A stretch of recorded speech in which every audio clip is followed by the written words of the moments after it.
Films and Stars بعد قليل على MBC4.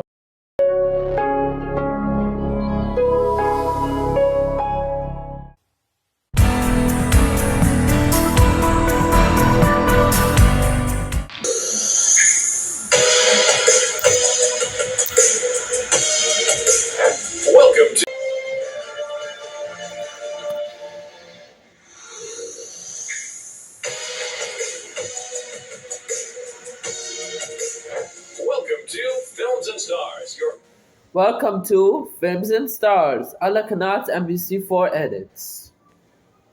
Insider's Guide to the Movies.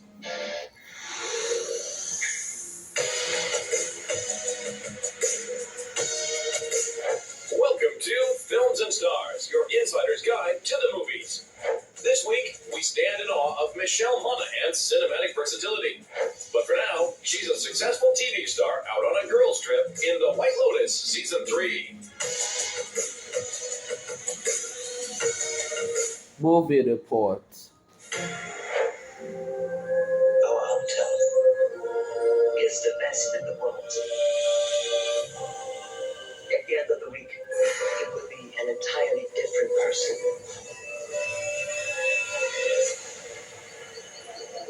To Thailand, and a week of new memories. Fans of quirky dark comedy rejoice as the third season of the popular series The White Lotus is finally upon us. This Emmy Award-winning social satire once again boasts an all-star cast that heads to an A-list resort to unleash their worst, most privileged impulses. Written and directed by Mike White, this batch of episodes brings us to a new White Lotus hotel in a brand new location with a largely new cast, who were all very much into the earlier seasons. I'm going to help you bring your joy back. I'm such a big fan. Like, the first few seasons I love, and I used to say I want to be in White Lotus, but I don't know where I'd fit. I couldn't see myself in that world. And then I got the audition for Chelsea, and I was like, this could be it, this could be it. But I was actually so scared to do it. I think because I cared so much, I was like weirdly like putting off doing my self-tape. I was like, don't think I'm going to do it. And my friends were like, do you think you might be self-sabotaging here because you feel like you might get it? I love it just as much as everyone else loves it. Of course, being invited to be a part of it, you certainly want to do it justice, and you want to be in service of Mike's brilliance. You know, he's such a master of tone, and I think that is something that we all, were motivated by. I think what makes this particular season a little bit different is that we're in Thailand. It's the location, and what's exciting is that we see each of the characters explore Thailand in a way that we haven't seen in previous seasons. And I think as a result of that, this show actually feels bigger. So many great locations. We moved around a ton. We switched hotels so many different times, and just to really explore the beauty of the island. I feel like Thailand's a character this season, and we get to see so much of it. Since the first season rolled out back in 2021, the series منذ انطلاق الموسم الأول عام 2021 أصبح المسلسل مشهور. That means the مسلسل they were doing is مشهور because it was launched in 2021. But the guest stars, these guests, like myself. It's the location, and what's exciting. The lady with the white shirt, the White Lotus. Is that we see each of the characters explore Thailand in a way that we haven't seen in previous seasons. And I think as a result of that, this show actually feels bigger. So many great locations. We moved around a ton. We switched hotels so many different times, and just to really explore the beauty of the island. I feel like Thailand's a character this season, and we get to see so much of it.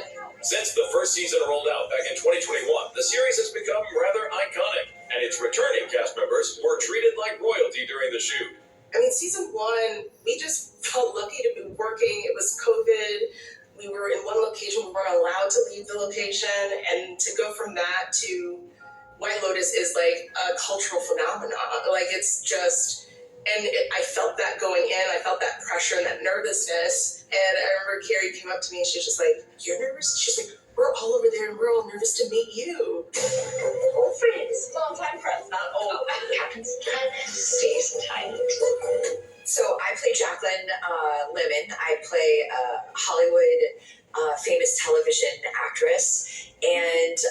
storyline is that I go on a girls' trip with my childhood best friends, and we're looking to kind of reconnect and really just have a really, really great time. And then as the season progresses, of course, as we know, White Lotus, the facade starts to kind of melt away a little bit. We start to see some cracks in the exterior. Such a wellness centre. You should get a facial.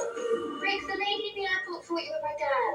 God. Chelsea's so oblivious to what the White Lotus Resort is. She's aware. She's like, why the hell are we here? So actually going into that headspace helped me forget that I was in the show. Like, I kind of didn't have the stakes of the show so much because Chelsea just never got it. The brand new third season of The White Lotus is available for streaming now. I almost died today. But we got the room comped, didn't we, babe? So that was cool. Yeah, you did a great job. Good.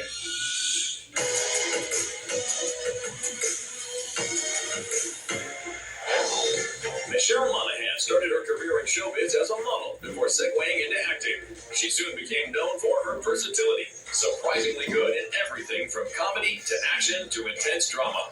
I think it's because people mistake me for being just like really, really happy all the time. It's like I really like to explore the darker sides of roles, and that is just, obviously that's what actors do. That's our job. One of her biggest early breaks was in the beloved dark comedy detective flick Kiss Kiss Bang Bang, opposite Robert Downey Jr. It's interesting. It's come back around now in like the latter years as a Christmas movie. It's kind of reinventing itself. In fact, people will always say to me like, "Oh, Kiss Kiss Bang Bang is my favorite Christmas movie." I was like, "Oh wow, that's right. It was set around Christmas time," and I never thought of it as that. But I'm glad that it's still. It's found its audience. It's a bit of a cult favorite, and it means so much to me because I'm so proud of that role and everybody in it. Right from the start of her career, Monaghan was working with big-name actors like Downey, Val Kilmer, Casey Affleck, and Jake Gyllenhaal. At first, she was a little starstruck.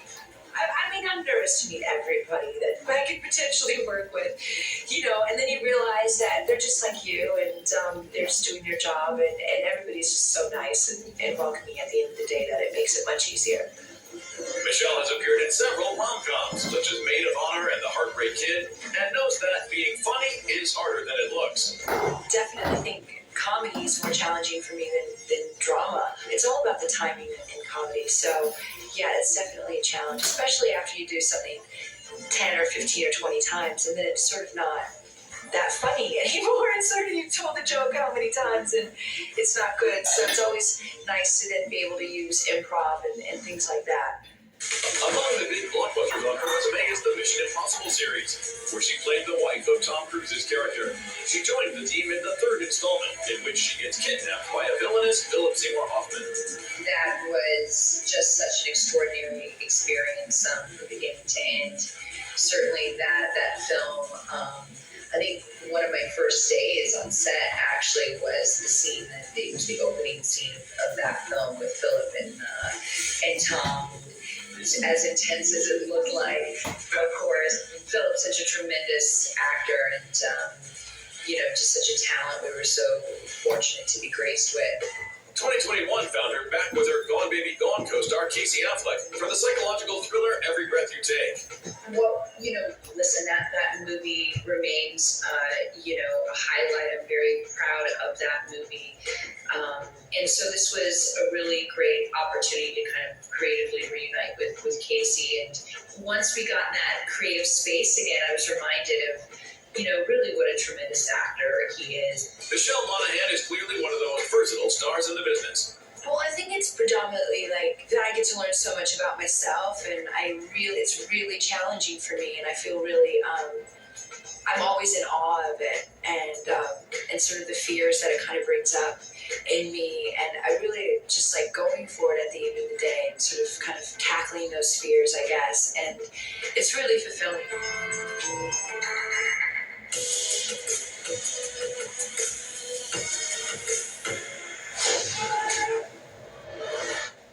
Thank you for finding the time. I will admit, it's not entirely unpleasant seeing you again. For fans, though, that might be an understatement, because because after almost 7 years, the vigilante protector of Hell's Kitchen is back. Naturally, there was no other place to celebrate the premiere than in Daredevil City, New York. Yeah, I mean, I was born and raised here, so New York has a special place for me for work, for personal reasons. But there's, we always talk about New York being a character in a show, and I think we have to be here for the premiere. We have to be in this crazy building. Oh my God. It's beautiful and it's fun. It feels celebratory, which not all premieres feel. Sometimes it feels like a chore or a job. This really feels like a party. Mayor, search the city. I can see you're not entirely convinced. Can you blame me? Born Again continues on from the 3 seasons of Daredevil on Netflix, now at a new home on Disney+. It's so great. We're so happy about the show being back, and we had such a great time shooting the first season. It was hard. It was difficult, but we pulled it off somehow, in some way. It seems like, and it's just very exciting. Yeah, I'm still pinching myself. I never believed this moment would happen. So, after all these years, I think it's been 6 years since we last had an episode released, and it's just surreal. It's a dream. I can't shake the feeling that you're gaming the system. Why did you stop being a vigilante? The lines crossed. First Kevin asked us to do, I think he asked you to do Spider-Man first.